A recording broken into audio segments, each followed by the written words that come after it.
মাশাআল্লাহ ফরমালিন মুক্ত খাবার। জি, এই যে দেখতে পাচ্ছেন মাশাআল্লাহ ড্রাগন, আলহামদুলিল্লাহ আলহামদুলিল্লাহ কত সুন্দর ফল।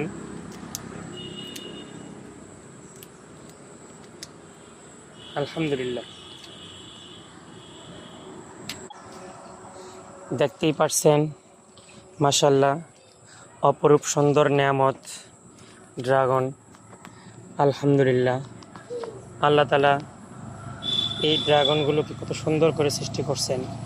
বর্ষার পানি এত ভরপুর হয়ে গেছে, এরপরও ড্রাগনগুলো খুবই একটা জিনিস।